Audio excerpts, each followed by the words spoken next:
Boa noite, gente. Eu gosto sempre de me apresentar novamente, porque meu nome é Hassan, então dificilmente você já ouviu isso na sua vida alguma vez. Então eu sou Hassan e é uma oportunidade sempre incrível estar aqui comunicando a mensagem que transforma a minha vida. Uma vez um amigo meu, antes disso eu vou pedir para vocês já abrirem em Lucas.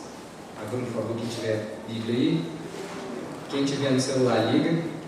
Lucas, capítulo 14, a partir do versículo 25. Uma vez um amigo meu, que também é pregador, ele brincou, ele falou que ele sempre lê o texto que ele vai falar na íntegra. Aí eu perguntei assim, mas por quê? Ele vai que eu falo abobrinha só depois, pelo menos o texto eu li, então a palavra é suficiente. Então eu vou seguir esse conselho, né? Vou ler aí Lucas, no 25, então a gente vai ler um pouquinho de Bíblia aí. Todo mundo achou? Quem achou, diga amém. Caraca, senti até pastor. Eu vou ler na NVT, está projetado aqui também para quem está sem Bíblia. Diz assim, Lucas 14, 25. Uma grande multidão seguia Jesus, que se voltou para ela e disse: se alguém que me segue amar pai e mãe, esposa e filhos, irmãos e irmãs e até mesmo a própria vida mais que a mim, não pode ser meu discípulo. E se não tomar sua cruz e me seguir, não pode ser meu discípulo. Quem começa a construir uma torre sem antes calcular o custo e ver se possui dinheiro suficiente para terminá-la? Pois se completar apenas os alicerces e ficar sem dinheiro, todos irão dele dizendo: esse aí começou a construir, mas não conseguiu terminar. Ou que rei iria à guerra sem antes avaliar se o seu exército de 10.000 poderia derrotar os 20.000 que vêm contra ele? Se concluir que não, o rei enviará uma delegação para negociar um acordo de paz enquanto o inimigo está longe. Da mesma forma, ninguém pode se tornar meu discípulo sem abrir mão de tudo que possui. O sal é bom para temperar, mas se perder o sabor, como torná-lo salgado outra vez? O sal sem sabor não serve nem para o solo, nem para adubo. É jogado fora. Quem é capaz de ouvir, ouça com atenção. Senhor, neste momento, foi lida a tua palavra aqui. O que o Senhor quis comunicar, Jesus, neste momento que foi relatado aqui no Evangelho segundo Lucas. Nós pedimos, Pai, para que o Senhor abra os nossos corações, abra a nossa mente, como já foi orado aqui, e nos dê entendimento para realmente, Pai, viver aquilo que o Senhor quer que nós vivamos. Amém. Vou começar, a gente já fez um panorama, né? A gente leu todo o texto, né? Pelo menos o texto eu já li. E eu vou começar a comentar pedacinho por pedacinho do que esse texto está falando. Vou começar aqui pelo início dele. Aqui o verso 25. Uma grande multidão seguia Jesus. Essas duas palavras estão destacadas e eu vou falar sobre elas nessa sentença. Jesus. Quem é Jesus? Nós somos de um país, né? Eu acho que a maioria aqui é brasileiro, se não é brasileiro já vive aqui. E nós fomos colonizados por um país que é católico, de origem católica. Então, acredito que todo mundo aqui já ouviu falar sobre esse nome, Jesus. Se não ouviu pela colonização católica, ouviu pelo técnico do Flamengo. De 2-1. Já ouviu falar, mas não é do Jesus técnico do Flamengo que eu vou falar. É do Jesus que a gente cantou aqui. É como se fosse uma série. Eu gosto de ver filme, de ver série. É como se tivesse toda a população mundial foi atacada por um vírus, e esse vírus ele contaminou todo mundo. E a partir desse momento que contaminou todo mundo, toda a descendência, a partir desde o primeiro casal que existiu na face da Terra, nasceu contaminada. Esse vírus atacou logo lá na fonte, na origem, no primeiro casal de tudo. E desde então, todos que foram nascendo, nasceram contaminados por esse vírus, nasceram doentes. E essa doença não tinha cura. Ela tinha, às vezes, alguns medicamentos que eram paliativos, e nessa cultura aí dessa série que eu estou contando, é como se fossem feitos sacrifícios de animais. E o sangue desses animais puros, eles serviam como um remédio momentâneo, um antídoto temporário para essa doença, em que todo mundo, não tinha escapatória, todo mundo estava doente. E esse remédio, esse sacrifício, esse sangue de um animal puro, amenizava isso. Só que isso daí não ia servir por muito tempo, isso daí foi feito por muito tempo, só que foi dito que só um cordeiro perfeito mesmo, que no caso seria um homem, não seria mais um animal, seria um homem perfeito, que surgiu nessa cena para salvar todo mundo. Ele tinha que ser perfeito, entregar o sangue dele em prol de todo mundo. E quando o sangue dele fosse derramado, a cura seria estabelecida. Por que eu estou contando essa história? Eu acho que a maioria aqui já deduziu que eu estou falando desse nome aqui, de Jesus. Todos nós fomos contaminados pelo pecado, desde lá do Éden, desde Adão e Eva. E desde então, todos nós, independente do que você fez, do que você deixou de fazer, do que seus pais, nós nascemos pecadores e nós herdamos essa sentença de morte. Esse vírus é o pecado. O pecado ele nos contaminou e a sentença dele é a morte. Os povos, no decorrer da história bíblica, é contado que eles faziam sacrifícios de animais. Isso daí ajudava o povo a se comunicar com Deus, a ter seus pecados perdoados momentaneamente, coisas assim. Só que aí surgiu Jesus, como é relatado no Evangelho segundo João, o Cordeiro de Deus que tira o pecado do mundo. Foi Jesus, o homem perfeito. Alguns teólogos dizem, como eu li aqui em Lucas, dizem que a ideia desse relato de Lucas é que a gente tivesse a perspectiva de Jesus como homem perfeito. No Evangelho de João, a gente já tem Jesus como o Filho de Deus. Então, no Evangelho de Lucas, ele é relatado como o homem perfeito. E esse homem perfeito que veio se sacrificar em prol da humanidade. Seria uma história bonitinha, seria uma história linda, mas não é um ponto. É algo real, não é série de Netflix. Isso daí tem consequência até hoje. O pecado, ele traz consequências até hoje. Lá no Éden, a gente não passava pelas circunstâncias que nós passamos aqui. Eles não teriam esse sofrimento, eles não teriam doenças. Tudo isso é consequência ainda lá dessa doença, lá do início, lá dos primórdios. E Jesus veio para acabar com isso. Por que eu estou contando isso? Porque é necessário que você saiba quem é essa pessoa, esse homem que também é Deus, que começou a ser seguido por uma grande multidão. Ele é Jesus. Jesus é o único caminho que pode refazer a nossa conexão perdida com Deus. Nossa conexão que foi perdida desde lá do princípio. Ele é o único caminho. Não adianta. Se você não conhece, vou tentar explicar de formas populares. Tem gente que fala, que todo mundo nasce com um vazio dentro de si que é do tamanho de Deus. Talvez vocês já devem ter escutado isso. É nessa pegada aí. É Jesus que é o caminho para preencher esse vazio. Ou então eu vou aqui na cultura popular brasileira. É aquele vício de insistir na saudade daquilo que eu nunca conheci.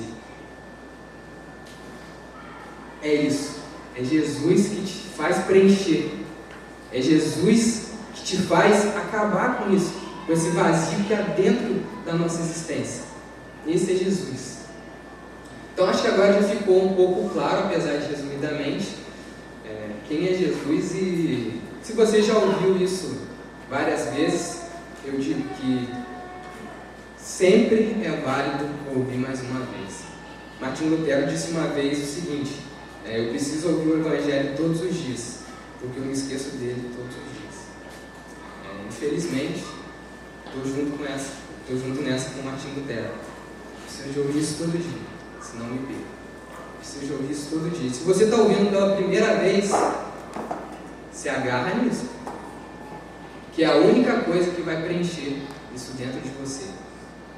É a única coisa que vai conseguir realmente fazer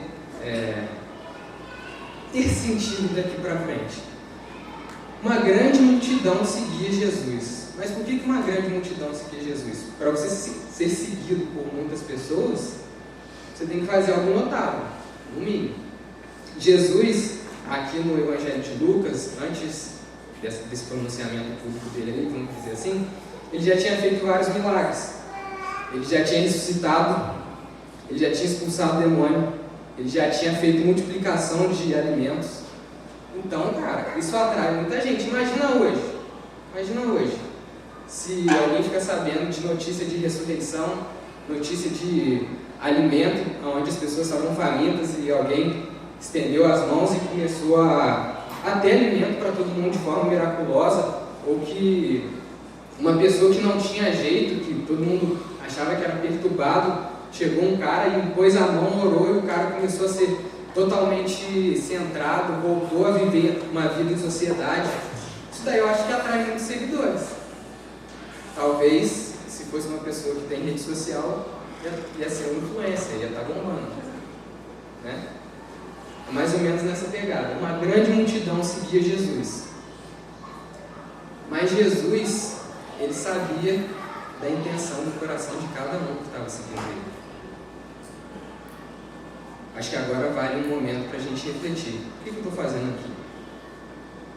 Eu, no decorrer dessa semana, nos últimos dias, na verdade, enquanto eu estava meditando nesse texto, escrevendo, enfim, fiquei meditando por que eu faço o que eu faço, por que eu sigo a Cristo, por que eu vou lá na capela, por que eu vou aos domingos, por que eu faço isso, por que eu faço aquilo.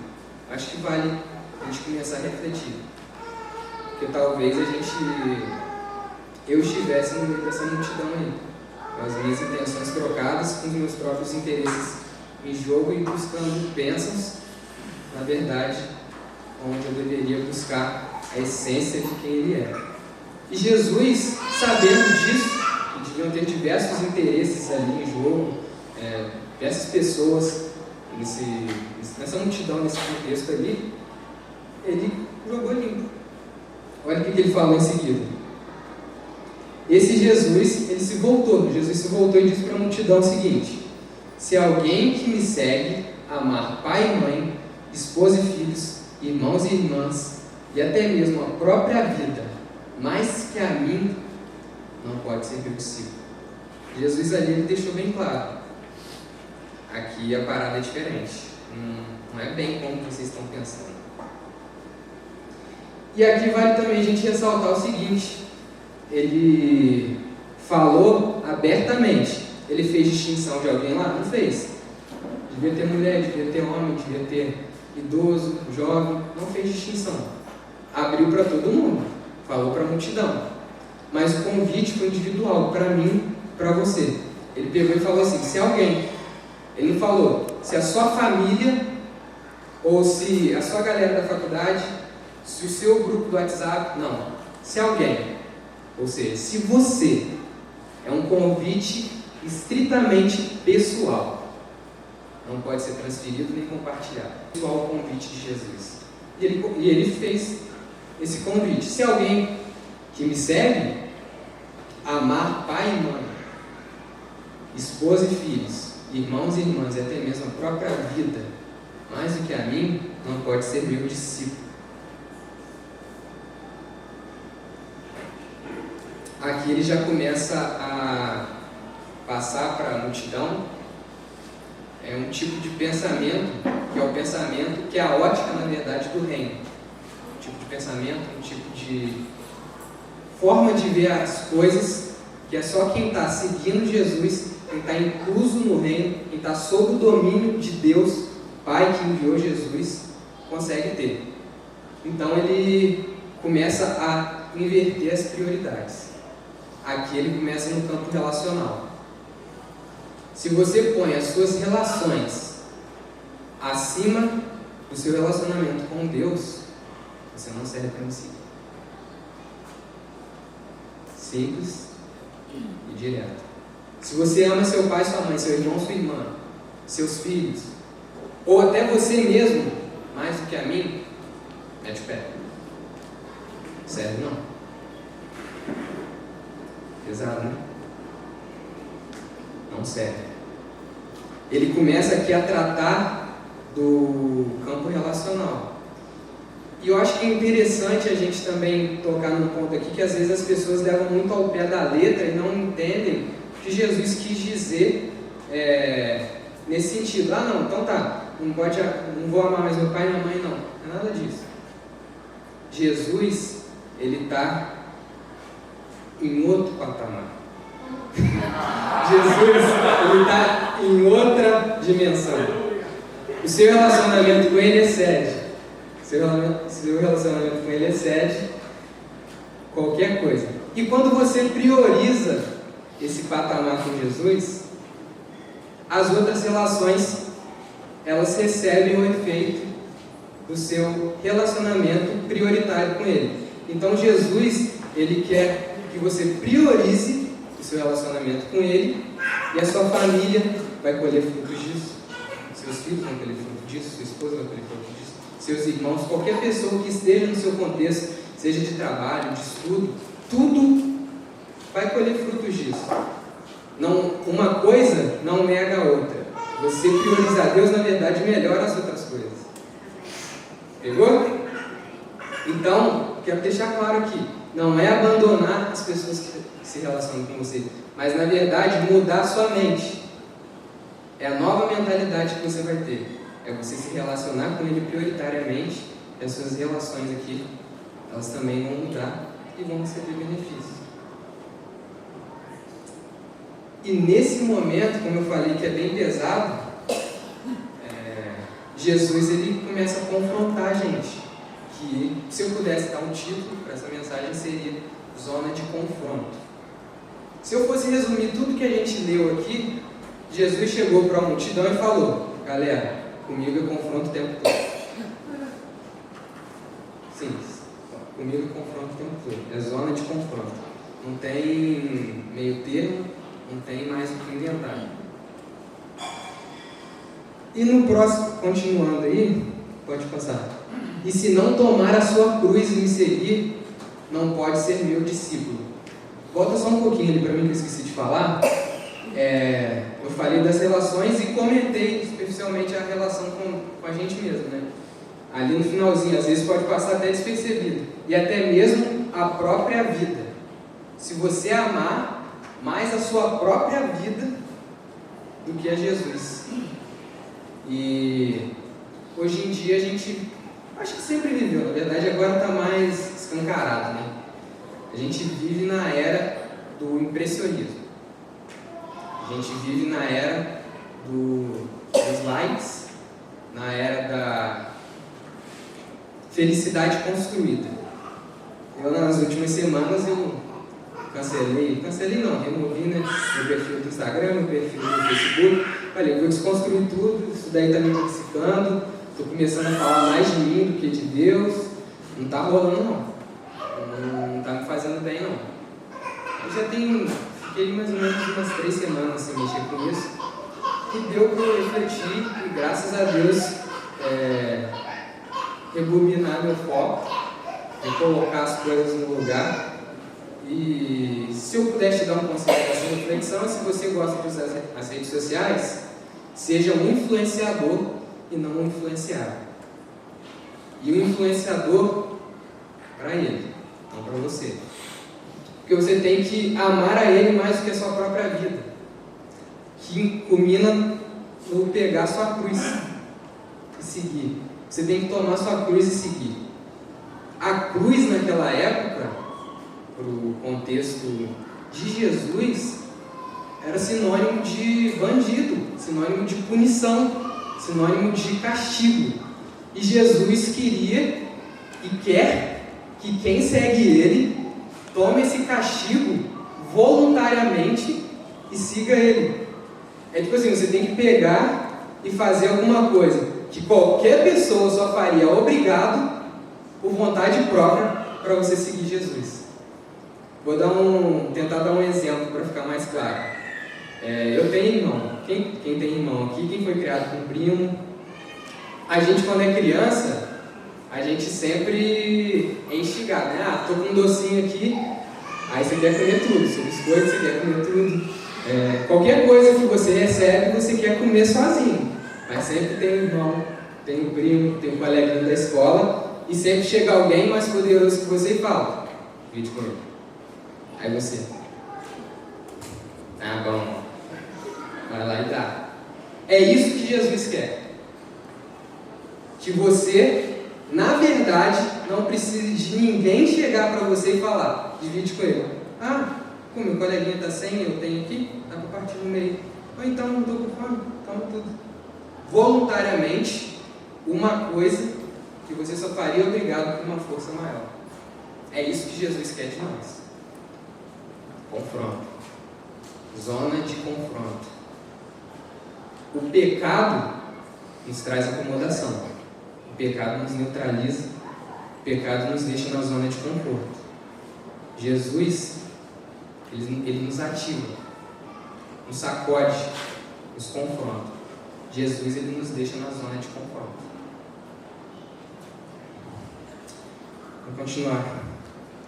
Como eu falei, é bem pesada essa ideia do que Jesus está propondo, só que ele não foi desonesto em momento algum.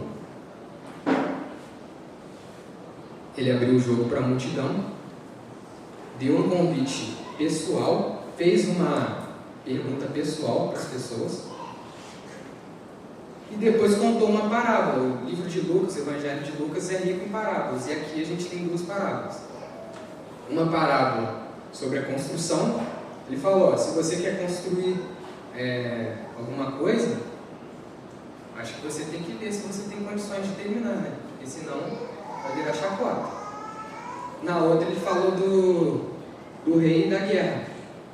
Se você vai enfrentar alguém, vamos colocar no nosso contexto: você é um treinador de futebol, cara, se o outro time é muito forte, aceita o WO, porque senão você vai perder muito feio, vai virar aí chacota. É mais ou menos isso que Jesus quis dizer. A parada é essa aqui: é confronto, mede e decide. Como já foi dito aqui várias vezes, o Pedro mesmo falou várias vezes, agora é a hora. Dá tempo de desistir. Porque se virar a chave, joga as minhas regras. Tem que ser assim. Tem que jogar o meu jogo. Em nenhum momento Jesus omitiu o que ele pretende dos seus seguidores, dos seus discípulos. Vou consertar. Jesus, ele não quer fã. Jesus, em momento algum, ele quer simpatizante. Jesus, em momento algum, ele quer pessoas que, ele é amor, ele é legal. Ele quer discípulo. Pregar o amor, cara, é top. Aqui, amor, fé, amor e esperança. Lá em Coríntios. Já falei aqui sobre o amor incondicional. Falei aqui no início. Foi Deus, por amor, que enviou Jesus, esse homem perfeito, para nos salvar. Mas a gente quer o amor, mas não quer a justiça. A gente quer as bênçãos, mas não quer abrir mão de si. Como o Marcelo pregou muito bem aqui, guardar o sábado, olha, mas amar o próximo é difícil. Então Jesus, ele, em todos os momentos, ele confronta. E essas duas parábolas, ele usa exatamente para poder dar real nas pessoas. Vamos nos colocar no lugar dessa multidão hoje. A gente acabou de ouvir isso. Vamos medir. É isso que ele tem. É isso que ele quer te oferecer. Não tem glória sem cruz. Não tem glória sem cruz. Tem como se pular essa etapa. Se fosse assim, a gente já, fui salvo, fui para a glória. Não, tem todo um caminho. E esse caminho, a gente tem que viver sendo sal, que é o próximo versículo. O sal é bom para temperar, mas se perder o sabor, como torná-lo salgado outra vez? O sal sem sabor não serve nem para o solo, nem para adubo, ele é jogado fora. Jesus, no Evangelho de Mateus, ele fala também sobre sal, sobre luz, e eu acredito que é uma analogia para a igreja, para quem faz parte do reino, para a gente, para mim e para você. Nós temos que ser sal da terra, nós temos que saborear onde nós estamos, nós temos que influenciar, nós temos que fazer a diferença onde quer que nós estejamos. Aqui a gente está numa igreja para quem não gosta de igreja, eu acho que todo mundo ouviu isso no início. Não é diretamente isso que Jesus quis dizer, mas eu acho que vale essa aplicação para a gente. Eu vim de um contexto onde eu achei que não estava nessa pegada que Jesus queria, e por isso o slogan me atraiu, uma igreja para quem não gosta de igreja. Não sei quem que lembra aí, eu cheguei no Moarama. O Moarama aí, quem lembra do Moarama? Pegar latinha, limpar chão, né? A gente já tem história já. Depois do Moarama a gente foi para onde? A gente foi para o cartódromo? Foi? Aí depois cartódromo. Aí lá no cartódromo, para quem conhece, para vocês contextualizarem, a igreja, a inauguração, antes teve umas reuniões e tal, mas a inauguração foi no Clube Moarama aqui da cidade. Aí tinha baile à noite no sábado e domingo de manhã a gente chegava para limpar. Aí a gente pegava sujeiras, enfim, vários perrengues já, muita história lá do Moarama. Cartódromo era assim. A gente assistindo a mensagem que o kart passando comendo solto do lado, gente. A gente sabia se olhar para quem estava pregando ou para o kart que estava passando. Tipo assim, ser capela, cara, até hoje é teste de concentração. Eu acho que todo mundo foi curado de déficit de atenção, qualquer coisa que seja. Porque do cartódromo, aonde que a gente foi parar, cara? Na praça. Na praça eu tive a oportunidade de pregar, cara. Na praça, tipo assim, além de ter a galera passando, tinha os mosquitos em cima. Aí, tipo assim, antes de pregar eu me concentrava. Não posso me perder por causa dos pernilongos, alguma coisa, eu vou focar, porque senão a galera vai ficar lá só no meu movimento, não vai ouvir nada que eu estou falando. A praça. A gente carregou muita tenda nas costas. Bastante tenda nas costas. Tem bastante história, né, gente? A gente tá fazendo tipo um retrospectivo Capela 2020. Aí depois a gente foi pro Rota. Rota a gente já começou também alguns perrengues, algumas coisas. Quem lembra do Rota aí? A galera tá lembrando aí. E viemos pra cá. Quem imaginou que o pastor ia virar concreto? Viemos pra cá. E a galera começou a virar pedreiro. Eu vim aqui também, não manjo nada, vim carregar peso, virar cimento, fazer essas coisas aí. E a gente tá aí. Por que eu estou contando tudo isso? Eu acredito que Deus tem um propósito nisso. Como eu falei no início, eu vim de um contexto onde eu não concordava mais. Eu lia e via as coisas acontecendo e não eram compatíveis. Aprendi bastante coisa boa, mas também, infelizmente, acabou sendo uma igreja. E esse slogan, essa proposta de viver uma vida em família, de viver uma comunidade fiel às Escrituras, me chamou a atenção e eu acho que provavelmente chamou a atenção de cada um aqui também. Acho que senão vocês não estariam aqui num sábado de feriado. Acho que eu estou certo. Um sábado de feriado, você sai um domingo, né? Desculpa. Não, ainda bem que eu falei acho. Aí, num domingo de carnaval, a gente vem pra cá. A gente vem pra cá, abre mão, às vezes, de qualquer outro compromisso que poderia ter surgido, um descanso merecido por semanas de trabalho, e a gente está aqui para ser essa igreja, para fazer que Jesus falou: ser sal. Eu acredito que uma evidência de que realmente a igreja está sendo igreja sem aspas é a influência que ela vai exercendo. Sabe quando você chega numa bacia ou numa piscina e joga algum objeto, aí não faz aquelas ondas, vai abrindo assim, até chegar na borda? A gente tem que ser isso. A gente tem que ser aqui, ó. Puf, explodiu na Rua Tupi, número 115. A cidade inteira foi afetada. As cidades vizinhas foram afetadas. A região fluminense foi afetada. O Rio de Janeiro foi afetado. O Brasil foi afetado por um grupo que se reuniu lá numa igrejinha e que quis dizer sim, balanceou, mediu se ia conseguir construir até o final, falou: estou dentro. E foi. Então fica essa aplicação para a gente aqui. Não dá para ser meio termo. Ou você está dentro ou está fora. Ser do reino de Deus, ser discípulo de Jesus, é tudo ou nada. Não dá para ser mais ou menos. Não dá para ser qualquer coisa. Questão de escolha. Questão de escolha. A oportunidade está sendo dada. O Evangelho está sendo pregado.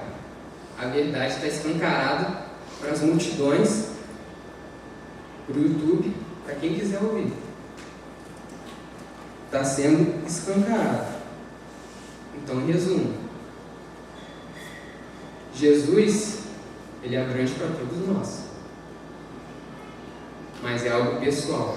É uma escolha que tem que partir de mim. Uma escolha interior.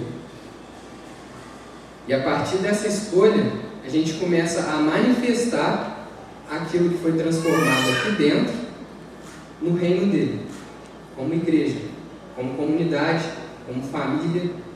Esse sal aqui serve para mim e para você, para a nossa comunidade, para qualquer outra comunidade cristã que está aqui na terra. Tem que ser influenciador, senão não serve para nada. Aqui é perda de tempo, se não for para fazer diferença. Então escolha, mais uma vez, decida. Para terminar, acho que só a lei já é suficiente. Quem é capaz de ouvir, ouça com atenção. Amém? Deus, te agradecemos, porque nós sabemos que a tua palavra não é do Hassan, não é de mais ninguém, é só o Senhor. O Senhor não troca curtidas, o Senhor não está a fim de holofotes, o Senhor está a fim de pessoas que queiram te servir com o coração sincero, que queiram te servir por amor, não por obrigação, por obediência e não por imposição. Neste momento, Senhor, eu faço, Pai, essa oração, Pai, que a minha decisão é a decisão dos meus irmãos, Pai. Possa, Senhor, ser muito consciente de carregar nossa cruz diariamente, Pai, de seguir, como indivíduos, como comunidade. Essa é a minha oração em nome de Jesus.